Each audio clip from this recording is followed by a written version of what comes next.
that just spread lies, blatant lies. But I guess Donald was dismayed because it was a couple of weeks ago the Inquirer wrote this idiotic story about JFK. And Donald was dismayed that the folks in the media weren't repeating this latest idiocy, so he figured he'd have to do it himself. He'd have to go on national television and accuse my dad of that. Listen, my father has been my hero my whole life. My dad was imprisoned and tortured. When he came to America, he had nothing. He had $100 in his underwear. He washed dishes making 50 cents an hour. You know, he's exactly the kind of person Donald Trump looks down on.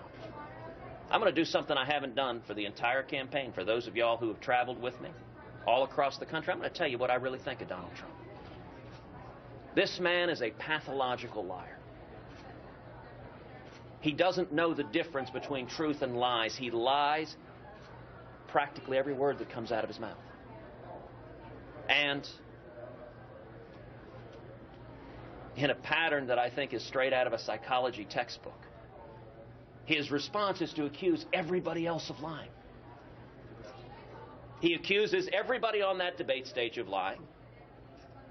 And it's simply a mindless yell. Whatever he does, he accuses everyone else of doing. The man cannot tell the truth, but he combines it with being a narcissist. A narcissist at a level I don't think this country's ever seen. Donald Trump is such a narcissist that Barack Obama looks at him and goes, "Dude, what's your problem?"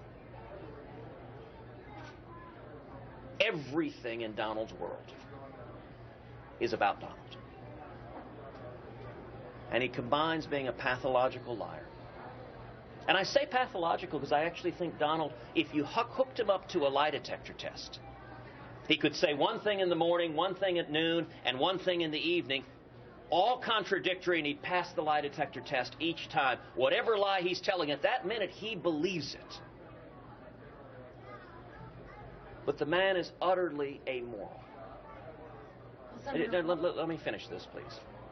The man is utterly amoral. Morality does not exist for him. It's why he went after Heidi directly and smeared my wife, attacked her. Apparently, she's not pretty enough for Donald Trump. I may be biased, but I think if he's making that allegation, he's also legally blind. But Donald is a bully. You know, we just visited with fifth graders. Every one of us knew bullies in elementary school. Bullies don't come from strength. Bullies come from weakness. Bullies come from a deep, yawning cavern of insecurity. There is a reason Donald builds giant buildings and puts his name on them everywhere he goes. And I will say, there are millions of people in this country who are angry. They're angry at Washington. They're angry at politicians who've lied to them. I understand that anger. I share that anger. And Donald is cynically exploiting that anger. And he is lying to his supporters. Donald will betray his supporters on every issue.